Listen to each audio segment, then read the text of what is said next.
Masechet Baba Batra, résumé du Daf Kuf Membet. La Gemara revient sur la discussion, est-ce qu'on peut acquérir pour un bébé avant sa naissance? Est-ce qu'il peut acquérir ou pas? On a vu là-dessus une marloquette, c'est oui, sinon. Rav Shechet qui dit, il peut acquérir. Rav Shechet ramène la preuve d'une braïta qui dit, un converti qui est mort, ils sont venus des gens, donc des juifs, pour acquérir ses biens parce ils croyaient qu'il n'avait pas d'héritier. Finalement, il s'avère qu'il avait un héritier. Sa femme était enceinte ou il avait un fils. Ils ont l'obligation de rendre. Si ensuite ils ont appris qu'il est mort, ils ont appris qu'il est mort, eh bien, ils ont refait un kinyan, ils ont repris les biens, ils acquièrent. Donc celui qui a repris les biens à la fin, il acquiert. Mais ceux qui ont fait chazaka la première fois, ceux qui ont pris les objets la première fois, n'ont pas acquis.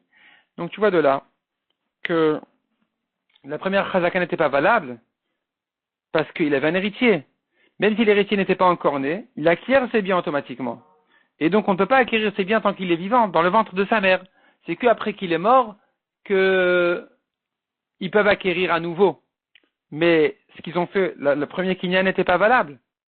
Donc tu vois qu'un bébé ne peut pas acquérir avant sa naissance. La Gemara répond et dit non, ici, la raison soit effectivement il acquiert parce que c'est un héritage, donc c'est automatique. Et là, ça marche, mais sinon ça marche pas. Soit, ici c'est différent parce qu'a priori ceux qui viennent acquérir les biens d'un converti, ils n'ont pas une intention complète d'acquérir parce qu'ils ne savent pas s'il a un héritier ou pas. Ils sont hésitants. C'est pour ça que c'est que quand ils ont appris que l'héritier sont morts, les héritiers sont morts, l'héritier est mort, et que donc définitivement ces biens-là sont abandonnés, sont FKR, c'est là où, quand ils viennent reprendre les biens, ils ont une intention complète d'acquérir et qu'ils acquièrent. Mais tant qu'ils craignent qu'il y ait un héritier, même s'il n'a pas acquis, eux non plus n'ont pas acquis, parce qu'ils n'avaient pas une intention complète d'acquérir. Donc si maintenant, imagine-toi qu'ils croyaient que l'héritier était mort, et que donc ils avaient une intention complète d'acquérir, même s'ils s'étaient trompés qu'il était encore vivant et il n'est mort que plus tard, ils pourront acquérir d'après cette raison-là. La Gemara ramène encore une Mishnah qui dit, voilà un fils qui est né, il hérite, il peut hériter, et s'il meurt lui-même, l'héritage va passer chez ses héritiers à lui-même, comme ses frères. Donc tu vois, c'est qu'une fois qu'il est né qu'il hérite, mais avant sa naissance il n'hérite pas.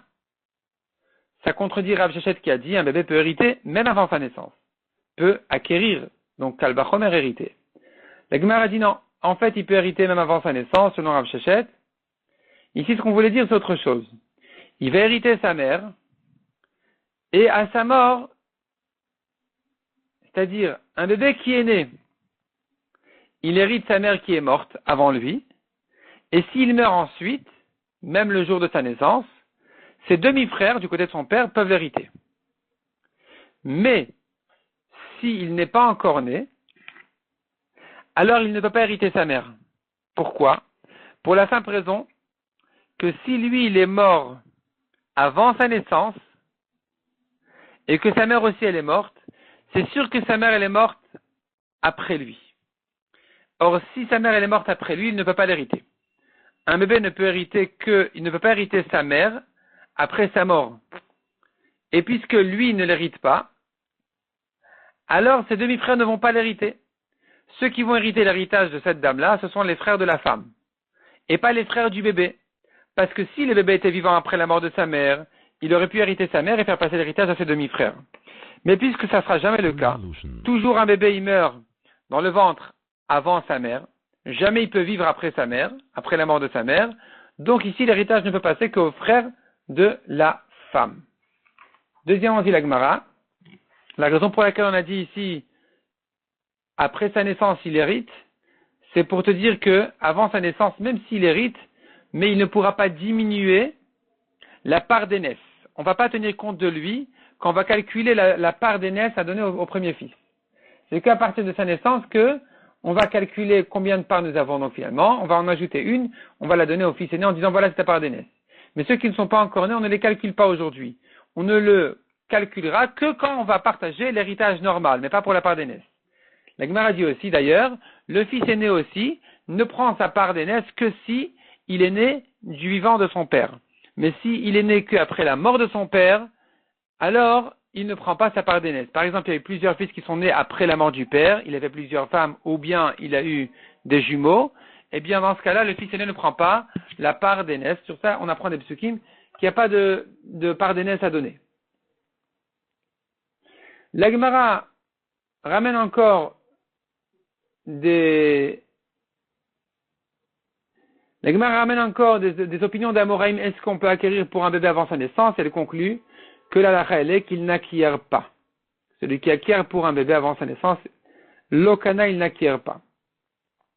La Gemara ensuite traite le cas de quelqu'un qui a dit à sa femme, mes biens seront pour tes fils qui vont naître.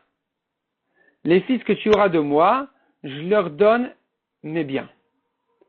Maintenant, le fils de la première femme, il est venu en disant, et qu'est-ce que tu me laisses pour moi? Il a dit, tu sais quoi, toi tu prendras avec eux une part comme eux. La Gemara dit, regarde, ça c'est évident que les fils de la deuxième femme ne reçoivent pas ce cadeau-là, parce qu'il n'existait pas encore quand il l'a dit. Donc ils ne reçoivent pas ce cadeau-là, ils n'étaient même pas dans le ventre de leur mère, ils n'existaient pas encore. La question se pose, est-ce que maintenant tu dois calculer quand même le cadeau pour le fils grand qui était au monde, ou pas? C'est-à-dire, les fils qui vont naître de la deuxième femme, ils vont hériter leur père. Mais le premier fils, il vient réclamer au-delà de l'héritage un cadeau. Il leur dit, écoutez, il faut me calculer un cadeau comme si on était tous en train de recevoir le cadeau, les biens de notre père en tant que cadeau. C'est-à-dire, si vous êtes par exemple 3, avec moi ça fait 4, je prends un quart des biens en tant que cadeau. Vous ne le prenez pas, ce cadeau-là, parce que vous n'existiez pas encore. Mais moi je le prends, donc je prends le quart des biens, il reste 3 quarts et on se partage comme un héritage habituel. Et moi, avec vous, on se partage ces 3 quarts-là en 4 parts, je prends un quart, vous prenez encore 3 quarts. Ou non. Ou bien, il ne prend pas ce cadeau-là, de même que eux ne prennent pas, lui non plus, puisque le père les a comparés en disant tu prendras toi comme eux, or eux ne prennent pas. C'est comme quelqu'un qui dit à son ami, je te donne à toi et à l'âne, de même que l'âne n'acquiert pas, toi non plus tu n'acquiers pas.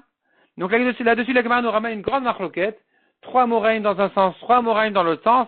Est-ce que le grand pourra prendre ce cadeau-là, au-delà de l'héritage, oui ou non?